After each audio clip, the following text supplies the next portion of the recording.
History has been made dahil pinadapa ng Chocomucho Philippines ang Kansai University, Japan sa opening game ng VTV Cup 2023 na ginanap sa Lao Cai, Vietnam. Pero bago ang lahat ng yan, please consider subscribing to my channel and hit the notification bell to be notified whenever I post a new video.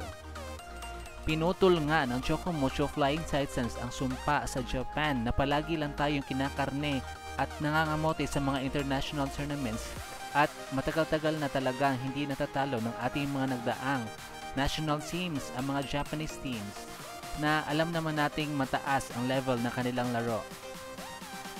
Sa atin ngang opening game ng VTV Cup 2023 preliminary round na kung saan nagsagupaan ang Chocomucho Philippines kontra sa Kansai University, Japan, ay very aggressive nga itong Flying Titans sa sets 1 and 2 dahil kay Des Cheng na sobrang steady ang defense sa likod at mautak din pumalo.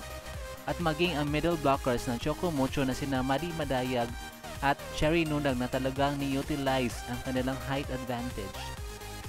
Malaking factor din ang pagpasok ni Hurricane Cat Tolentino na hindi nabasa kaagad ng mga Haponesa.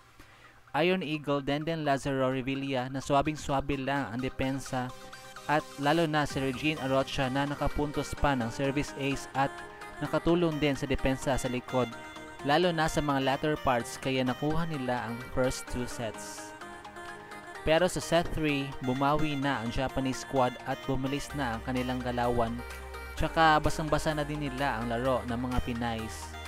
Hindi din naging effective ang pagbalasa ni Coach Dante Alensonurin sa kaniyang mga players dahil pinasok niya si Isa Molde na medyo nangangapapa at nilabas naman si Des Cheng kaya nakafocus lang ang depensa kay Cherry Bump, Cici Rondina na maraming beses na block at minamani lang ang kaniyang mga palo.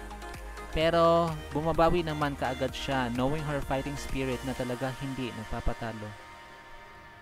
Sa last set na match-up, pinasok na ulit sina Des Cheng and Caitlin Veray na malaking tulong talaga lalo na sa pag-close out ng set 4. And kudos also to Thang Ponce na nakipagsagutan ng solid digs sa libero ng Kansai University, Japan na ipis-ipisan talaga ang eksena. Credits also to Dina Wong dahil napaganan niya ang kanyang lahat ng mga spikers lalo na ang mga nasa gitna. Nagtapos ang laban in 4 grueling sets 25-17, 25-23, 19-25 and 25-22 in favor of the Flying Titans. Marami nagsasabi na hirap daw ang professional team na Chocomucho sa isang college team lang daw ng Japan.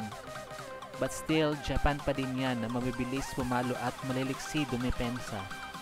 Kahit na mga youngsters pa sila ay nakipagsabayan pa din sila at makikita mo sa kanila na gamay na nila ang Japanese brand of volleyball na solid defense and fast tempo ng mga sets. Overall, dapat pa din natin i-congratulate ang Chocomucho Philippines dahil naipanalo nila ang kanilang debut game. Maituturing pa din silang history makers dahil sila na lang ulit ang nakatalo sa isang Japanese team sa loob ng mahabang panahon. At dito na nga po nagtatapos ang ating video. Thank you so much for watching. Huwag niyo po kalimutan mag-subscribe sa aking channel para updated ka sa mga current happenings about sa international stint ng Chocomucho Flying Titans. Bye!